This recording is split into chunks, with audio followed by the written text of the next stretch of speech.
시험의 때에 대해서 이야기를 하고 있습니다. 시험의 때에 중요한 것은 하나님을 아는 지식입니다. 하나님을 바로 아는 것이죠. 시험의 때에 우리에게 오는 것은 무엇입니까? 우리 스스로 우리를 속이게 되는 것입니다. 그래서 의심하게 되죠. 하나님이 누구이시냐, 이 부분부터 망가지게 되는 것입니다. 그래서 사도는 어떻게 말했습니까? 듣기를 어떻게 하라고요? 속히하라. 하나님 말씀을 듣기를 속히하라는 것입니다. 그런데 그것은 듣고만 그냥 있으라는 것이 아니고 듣고 행하라는 것이었습니다. 그러면서 행함에 대한 문제, 그리고 이 행함에 대한 문제는 어떤 문제입니까? 우리 경건에 대한 믿음, 우리 믿음에 대한 얘기입니다. 우리의 믿음이 무엇인가? 그는 머리로만 아는 것이 아니라 알았다면 그는 실천하지 않을 수가 없는 것입니다. 오늘 본문은 바로 그 부분을 다루고 있습니다. 특별히 그렇기 때문에 오늘 본문에 보면은 26절과 27절은 이런 얘기를 하고 있어요. 우리 함께 읽도록 하겠습니다. 26절 27절입니다. 누구든지 스스로 경건하다 생각하며 자기 혀를 재갈 물리지 아니하고 자기 마음을 속이면 이 사람의 경건은 헛것이라. 하나님 아버지 앞에서 정결하고 더러움이 없는 경건은 곧 과와 과부를 그 환난 중에 돌보고 또 자기를 지켜 세속에 물들지 아니하는 그것이니라. 아멘. 첫 번째로 다루었던 것은 자기 혀를 재갈 물리지 아니하고 자기 마음을 속이는 면을 이야기합니다. 그러니까 사도는 이야기할 때 이런 얘기를 한 거예요. 시험에 대한 문제, 그리고 스스로 위선하고 자기를 속이는 문제, 의심하는 문제, 그런 문제들은 결국은 경건에 대한 얘기, 참된 경건이 무엇이냐에 대한 부분이라는 것이에요. 그러면서 이 참된 경건을 막는 것 중에 하나가 자기 혀를 재갈 물리지 아니하고 자기 마음을 속이는 문제를 다루고 있습니다. 그러면서 사도는 27절 앞부분에 이렇게 말해요. 자, 27절 앞부분만 함께 읽겠습니다. 노란색만요. 같이 읽겠습니다. 시작. 하나님 아버지 앞에서. 네, 누구 앞에서요? 하나님 아버지 앞에서. 이거 굉장히 중요합니다. 그러니까 내가 지금 누구 앞에 서 있는가 하는 것이 첫 번째 참된 경건의 기준이 된다라는 거예요. 그래서 내가 우리는 계속해서 이 부분을 점검해 보아야 됩니다. 내가 지금 사람 앞에서 하고 있는 것인가? 내가 우리 자식이 보니까 이렇게 하는 것인가? 참으로 내가 하나님 앞에 서 있기 때문에 이렇게 살아가고 있는 것인가? 그러니까 사도는 첫 번째 기준에 대해서 하나님 아버지 앞에서라고 이야기하고 있습니다. 그러니까 하나님 앞에서, 하나님 아버지 앞에서 하고 반대 얘기를 26절에 어떻게 말하고 있어요? 여기도 맨 앞부분에 있어요. 26절 보시면 맨 앞부분에 노란색 아닙니다. 하얀색입니다. 자, 맨 앞부분만 읽겠습니다. 시작. 누구든지 경건하다 생각하며. 경건하다 생각하는데 누가 그렇게 생각해요? 스스로 생각한다라는 거예요. 그러니까 내가 스스로 경건하다 생각하는 건지 하나님 아버지 앞에서 하나님께서 이렇게 인정해 주시는 거죠. 이게 너무 다른 얘기예요. 사실은 앞에서 말한 것은 무엇입니까? 듣기만 속해 하지 말고 듣기 속해 했으면 행하라는 거였잖아요. 근데 행하는 문제에 있어서 문제는 어떤 거냐면 행하는 모습 자체로는 우리가 정확히 알 수는 없는 거예요. 그것이 정말로 하나님의 말씀을 듣기 속히 해서 그렇게 순종하고 있는 것인지, 아니면 스스로 경건하다 생각해서 그렇게 하는 건지, 하나님 앞에서 하고 있는 건지, 섬기는 그 모습으로만 봐서는 잘 모른다는 얘기예요. 그러니까 믿음이라는 것은, 경건이라는 것은요, 하나님을 아는 지식만 따로 분리되어 있지 않고 행함만 따로 분리되어 있지 않아요. 행함은 어디에서 나와야 되는 거예요? 하나님을 아는 지식에서부터 나와야 되는 거예요. 그래서 사도는 바로 이 부분을 다루고 있는 것입니다. 그러니까 중요한 부분은 경건의 진은요, 자기가 스스로 경건하다고 해서 경건해지는 것도 아니고, 다른 사람을 볼 때 야, 저 사람은 법도 없어도 살겠다, 그거는 우리 눈이에요. 근데 하나님은 무엇을 보셔요? 중심을 보십니다. 하나님은 아세요. 그러니까 하나님 앞에서, 하나님 아버지 앞에서 우리가 정말로 경건으로 서 있는가, 참된 경건의 표지가 되시는 분은 하나님 한 분이십니다. 그러니까 우리가 이것을 기억해야 된다는 거죠. 그러니까 어떻게 말하고 있어요? 혀를 재갈 물리지 않고 스스로를, 자기 마음을 속이는 사람, 이 사람의 경건은 헛것이라고 그랬어요. 그러면은 대표적인 이런 사람들이 어떤 사람인가? 여러분, 존 버년이 쓴 철로 역정이라는 그 소설에 보면은 이제 주인공이 크리스찬입니다. 그래서 이제 크리스찬이라고 이름하는 이 주인공은 이게 한참 동안 그 등에 아주 무거운 짐을 메고 다녔어요. 근데 자기가 사실은 이 짐이 무겁다라는 거, 무거운 짐이라는 것도 모르고 살았어요. 무엇을 보여주고 있습니까? 모든 그리스도인들이 그리스도 예수의 십자가를 만나기 전에는요, 자기가 죄인이고 죄의 굴레 가운데 살아가는 것조차 몰라요. 그래서 자기가 죽게 생겼는데 죽게 생겼는 그 길로 가는 걸 못 보는 거예요. 마치 무엇과 같아요? 중고등부 아이들 중에 사춘기를 지나가는 아이들을 보면은 다 보이잖아요. 그래서 막 어른들 뭐라고 막 그러잖아요. 그래서 야, 너 그렇게 그렇게 생활하면은 이렇게 된다, 막 이런 얘기 막 하잖아요. 왜요? 어른들한테는 보이는데 자기들한테는 안 보여요. 그게 내가 살아가는 이러한 삶의 패턴이 문제가 있는 것조차도 못 느끼는 그런 삶이 우리의 삶이었어요. 우리가 십자가를 만나기 전에 그렇게 살았어요. 그런데 존 보년이 쓴 철로역정에서는 주인공 이름을 그래서 크리스찬이라고 한 거예요. 크리스찬들이 십자가 앞에 나가기 전까지 그렇게 산다 이거예요. 자기의 죄의 무게를 지고 막 살아. 그런데 크리스찬이 언제 깨닫게 되냐면 한 책을 읽었어요. 성경이죠. 하나님 말씀을 읽게 되니까 자기가 죄인이라는 거, 이 짐이 무겁다라는 걸 알게 돼요. 그러니까 이 철로역정에서 나오는 여정은 뭐냐면 이 어깨에 있는 짐을 어떻게 내려놓을 것인가, 그 과정이 쭉 나와요. 그래서 이제 여행을 떠납니다. 근데 여행을 떠나는 길에 어떻게 적혀 있냐면 쭉 가다 보니까 그 여행길에 성실이라는 사람을 만났어요. 여러분, 이 철로역정에 나오는 등장인물이 많이 나오는데 그 등장인물들의 특징은 그 등장인물이 누구냐 하는 거는 그 이름을 보면 알 수가 있어요. 자, 성실이라는 이 사람은 어떤 사람이겠어요? 그렇습니다. 성실한 사람. 그래서 크리스찬이라는 주인공이 성실이하고 같이 막 길을 걸어가요. 근데 그 길이 넓은 길이었습니다. 넓은 길. 막 넓은 길로 막 걸어가고 있는데 이 넓은 길에 자기들만 있는 게 아니고 또 누구 옆에 지나가요. 왜요? 길이 넓으니까. 넓은 길에 크리스찬, 그 다음에 성실이 막 걸어갔는데 저 옆에 또 누가 있어요.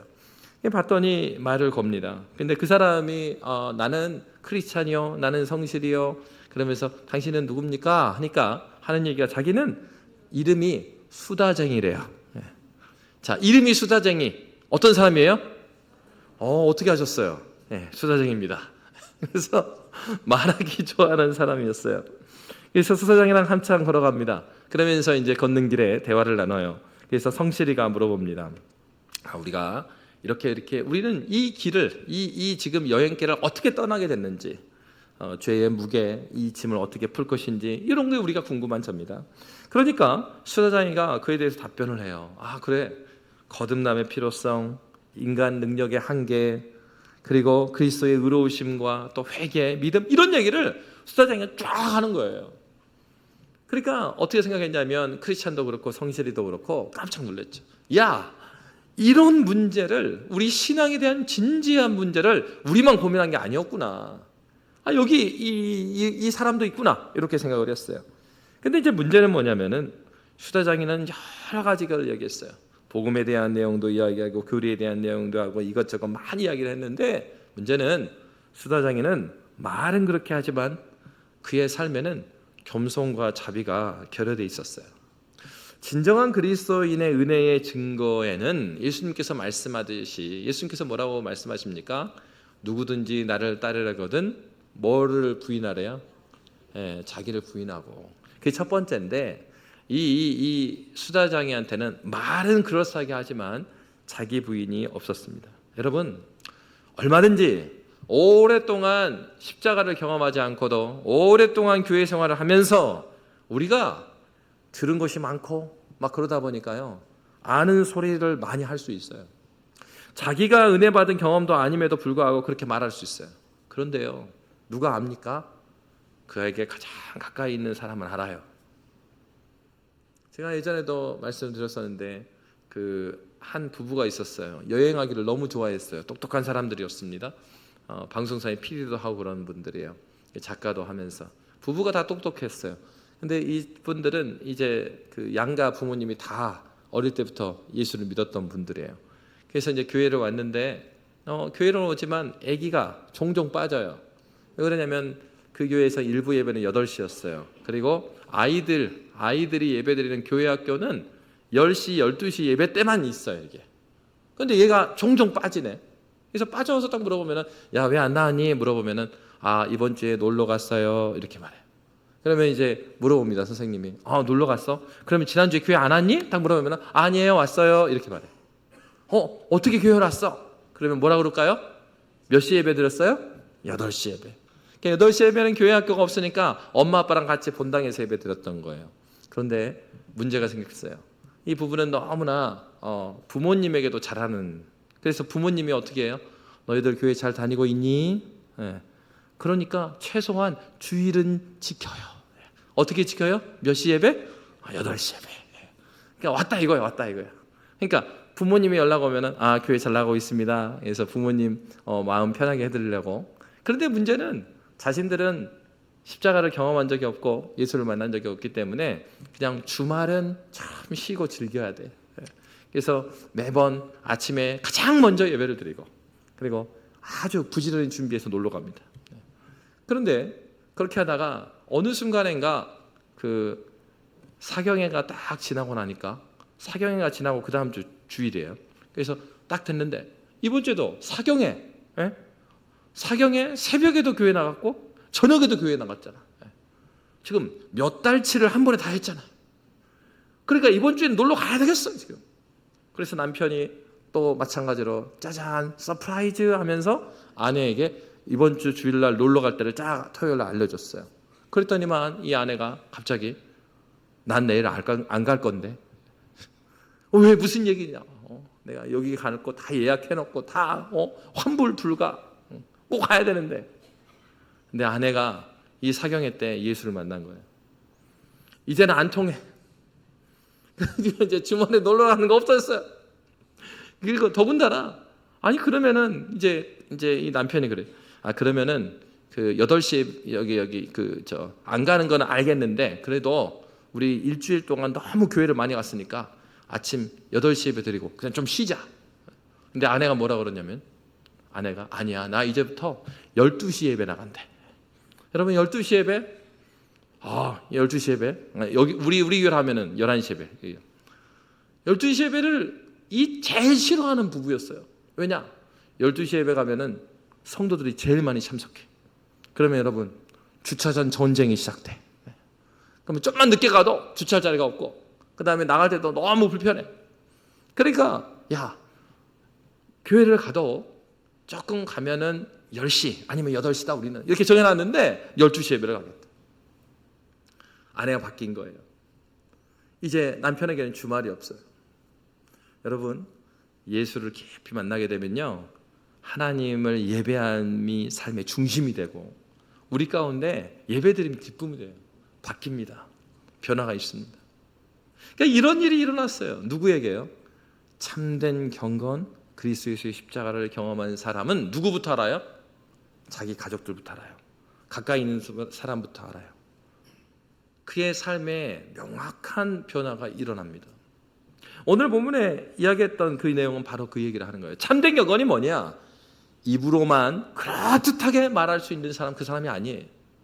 예수께서 말씀하셨던 자기 부인의 삶이 자기 삶에 들어와 있는 사람이에요. 그 사람이 바로 참된 경건의 사람이다. 그러니까 왜 위선을 하게 돼요? 그가 그리스도 예수의 십자가를 깊이 경험하지 않았다면 그렇게 살아가는 거예요. 아무런 문제의식을 느끼지 못하는 것입니다. 중요한 것은 성경은 신앙은 그런 것이 아니라라고 말하고 있다는 데 있어요. 그러면 신앙은 구체적으로 내가 참된 경건을 소유한 자라면 참된 믿음을 가진 자라고 한다면 우리의 삶에 어떤 모습이 나타나는가? 27절의 말씀은 이렇게 말합니다.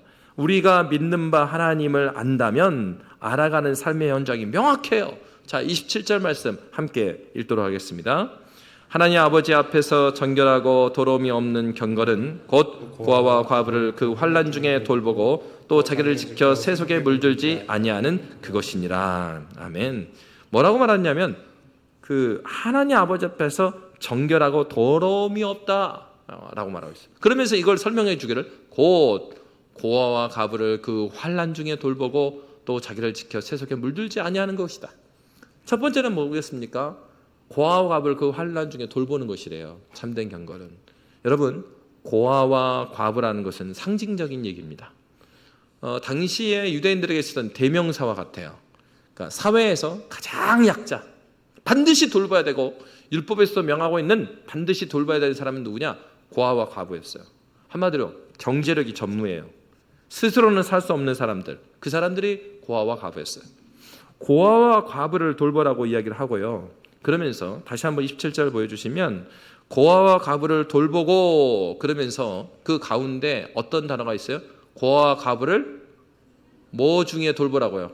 그 환난 중이에요. 환난 중에도 아니에요. 그 환난 중이에요. 이게 중요해요. 여러분, 우리가 신앙의 삶을 살아간다는 것은요, 하나님 말씀대로 행한다라는 것은 아주 구체적입니다. 이런 거 가능해요. 세계 평화, 민족 복음화, 이런 거 위해서 기도할 수 있어요. 그리고 그들을 위해서 눈물도 흘려요. 근데 옆에 있는 남편을 위해서 눈물이 안 나와. 아내를 위해서 눈물이 안 나와. 내 이웃, 내 이웃집, 내 윗집 맨날 쿵쿵거려. 긍휼한 마음이 없어요. 여러분, 저 멀리 있는 평화, 저 멀리 있는 사랑은요, 다 할 수 있어요.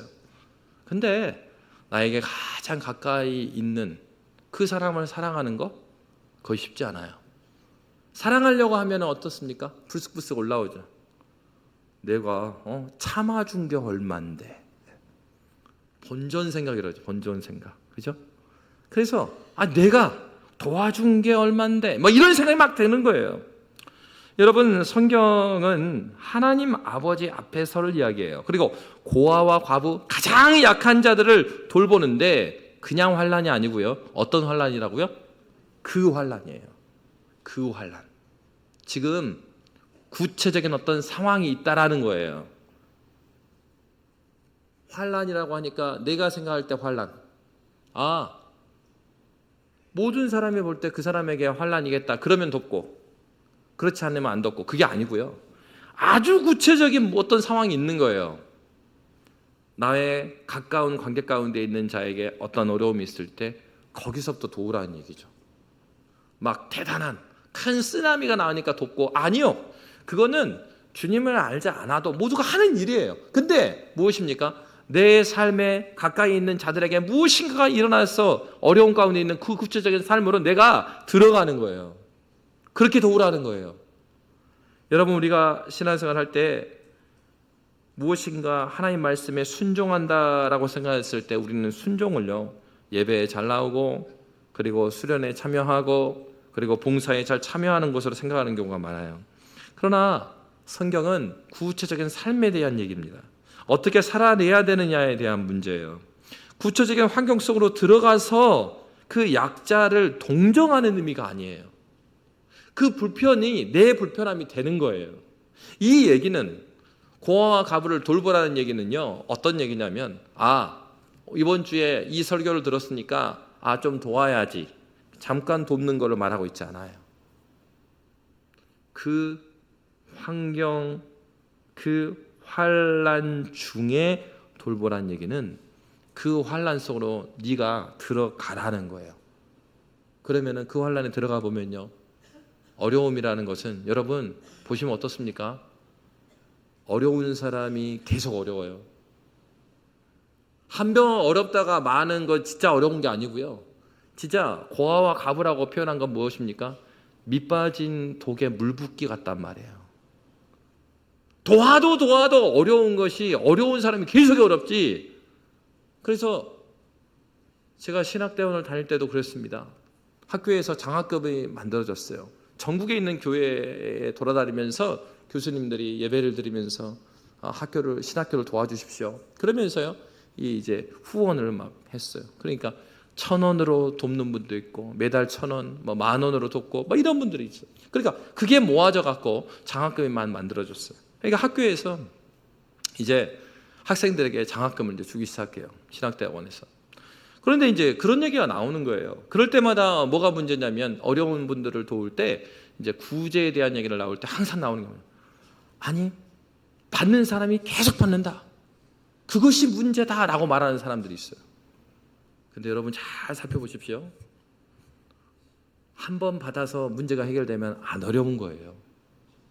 진짜 어려운 사람은요, 계속 어렵습니다. 그 말도 사실은 맞지가 않아요.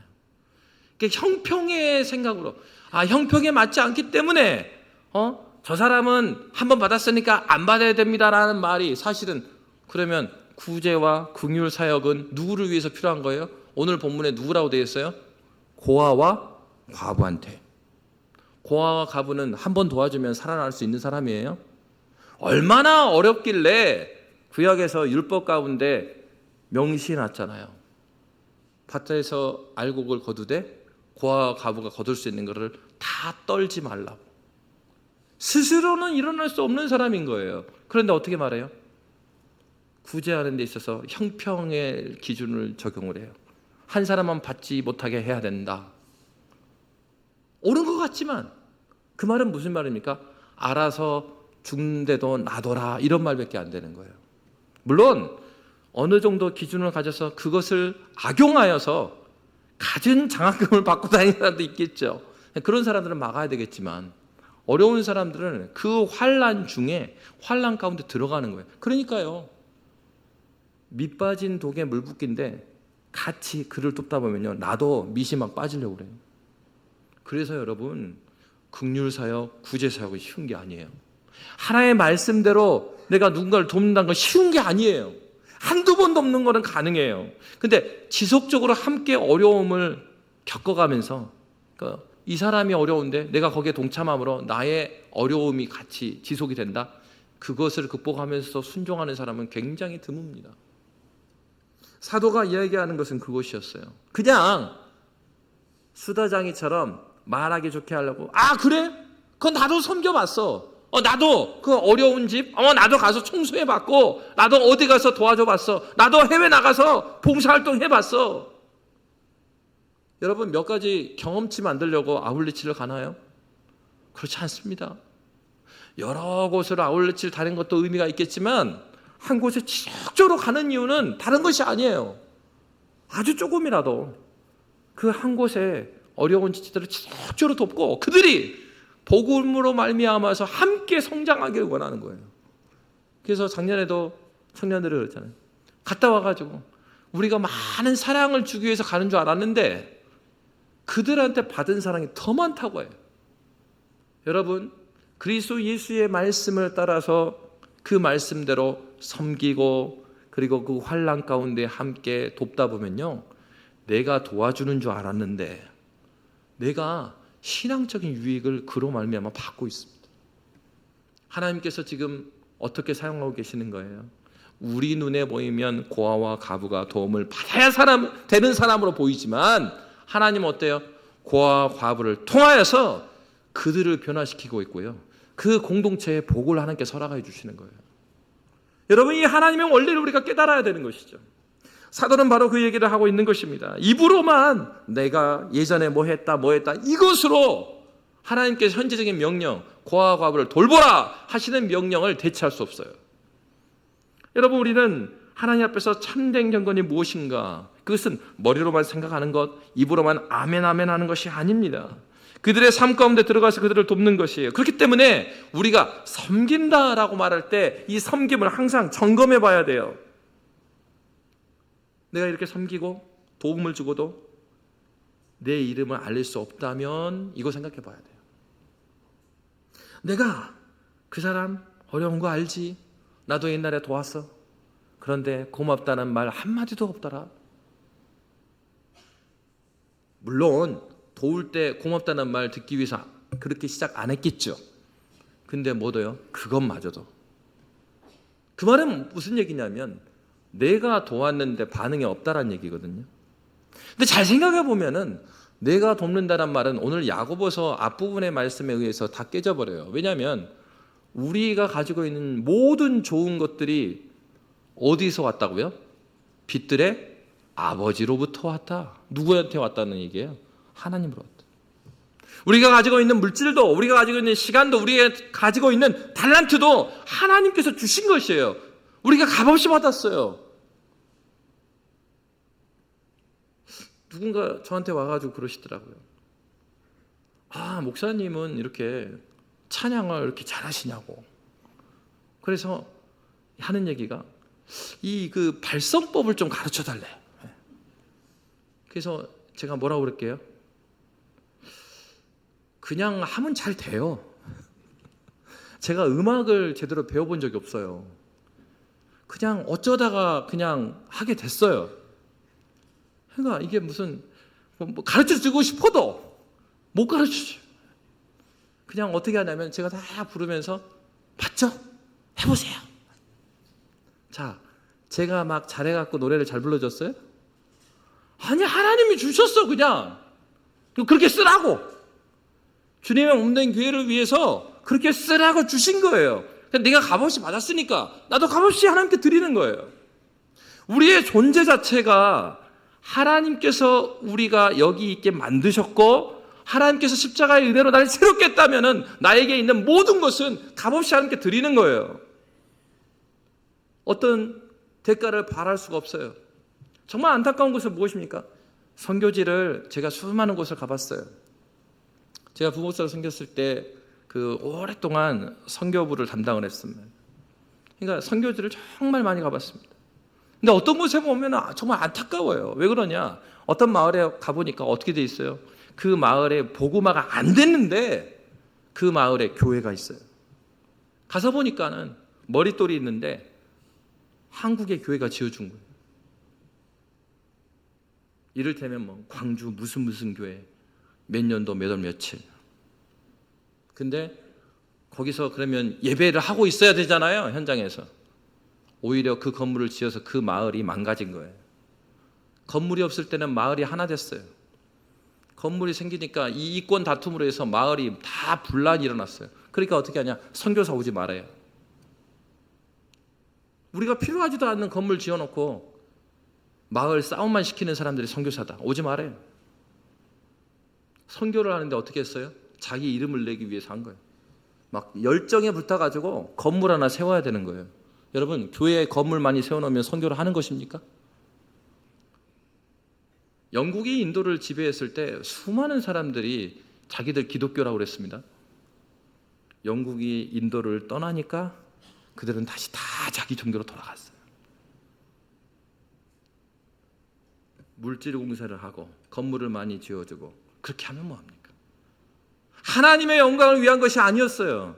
그들의 그 환난 가운데 들어가는 게 아니었어요. 자기 이름 내는 거였어요. 우리의 성김이라는 것이 무엇인가?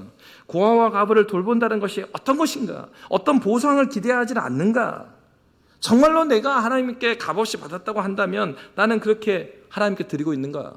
여러분, 이 고아와 과부를 돕는 구체적인 이 일은 우리의 일이 아니라 하나님께서 하시는 일입니다. 그래서 시편 말씀에 시편 기자는 이렇게 고백했어요. 시편 146편 9절이에요. 우리 함께 읽도록 하겠습니다. 시작. 여호와께서 나그네들을 보호하시며 고아와 과부를 붙드시고 악인들의 길은 굽게 하시는도다. 아멘. 누가 이 일을 하신대요? 여호와께서. 하나님께서 하시는 일 우리는 그저 동참할 뿐이에요. 그렇기 때문에 예수님께서 마태복음 10장 8절에 이런 말씀을 하신 거예요. 자, 마태복음 10장 8절입니다. 같이 읽겠습니다. 시작. 병든 자를 고치며 죽은 자를 살리며 나병한 자를 깨끗하게 하며 귀신을 쫓아내되 너희가 어떻게 받았으니? 거저 받았으니 어떻게 주라고요? 거저 줘라. 예수님의 가르침입니다. 우리가 받은 것 거저 받은 것이에요. 그러니까 거저 주라고 그랬어요. 우리는 생각해 봐야 돼요. 오늘날 나와의 관계 가운데서 고아와 과부는 누군가? 진짜로 밑빠진 독에 물 붓기 하는 것처럼 그렇게 어려운 가운데 있는 사람은 누군가? 그것이 경제적인 것일 수도 있고 관계적인 것일 수도 있어요.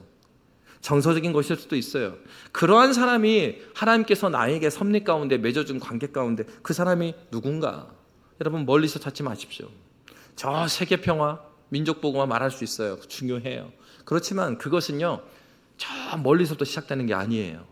하나님께서 나에게 허락하여 주신 나의 삶 가운데 가까이 물리적 거리를 말하는 게 아니에요. 여러분 가운데 알고 있는 분이 해외에 있다면, 그리고 또 다른 지방에 있다 하더라도 그들 가운데 하나님께서 섭리 가운데 알게 하신 그 환난이 여러분 눈에 보인다면 거기서부터 시작하는 거예요.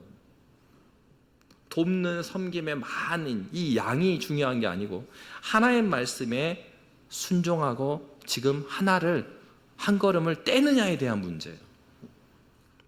여러분, 그렇기 때문에 그 뒤에 있는 얘기는 무엇입니까?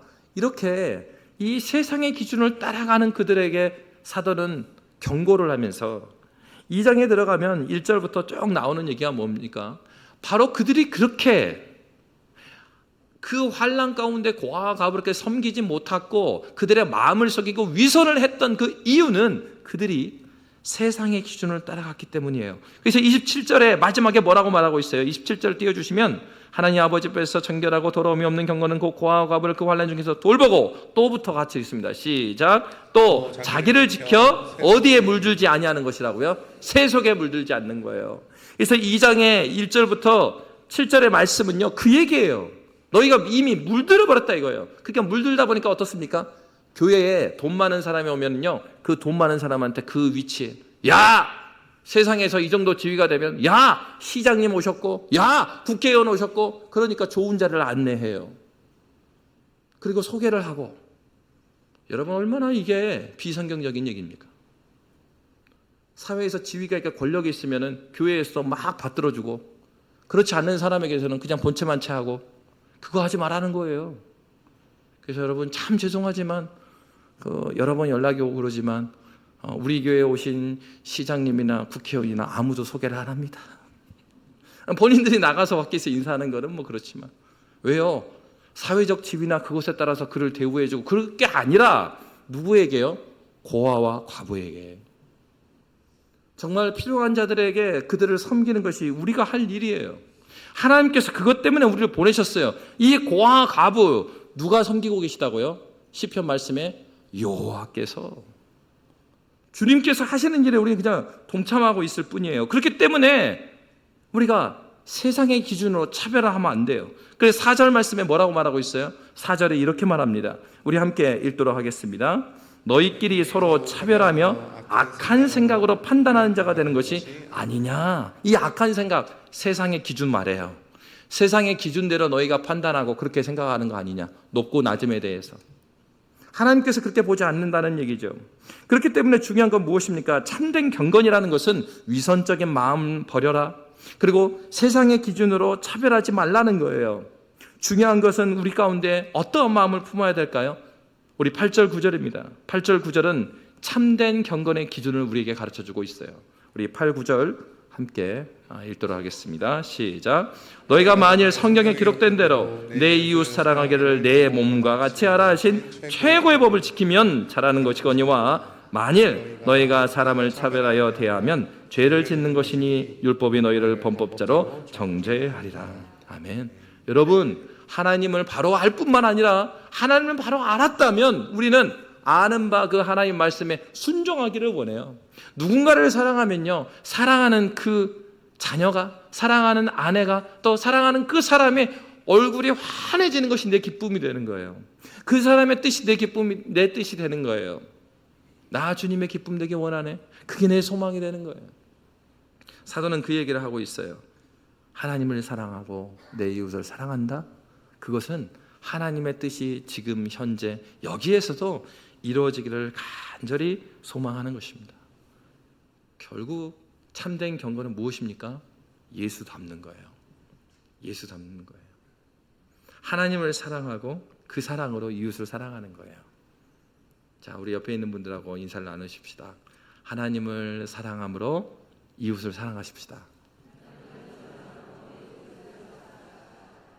그러한 섬김이 저와 여러분에게 풍성하시기를 주의 이름으로 축복합니다. 살아계신 하나님 아버지, 주의 은혜를 인하여 감사합니다. 참된 경건에 대해서 우리에게 가르쳐 주셨습니다. 하나님, 정말 우리 마음 가운데에 우리도 값없이 받았는데 하나님 아버지, 무엇인가 내가 내 힘으로 무엇인가를 돕고 있다는 그런 생각을 떨쳐버리게 하시고 자기를 부인하고 내 십자가를 지고 예수를 붙들어서 정말 예수를 닮는 참된 경건의 믿음의 교회 될 수 있도록 인도하여 주시옵소서. 이제는 우리 주 예수 그리스도의 은혜와 성부하나님의 크신 사랑과 성령 하나님의 교통하심이 이제로부터 영원토록 함께 있을지어다. 아멘.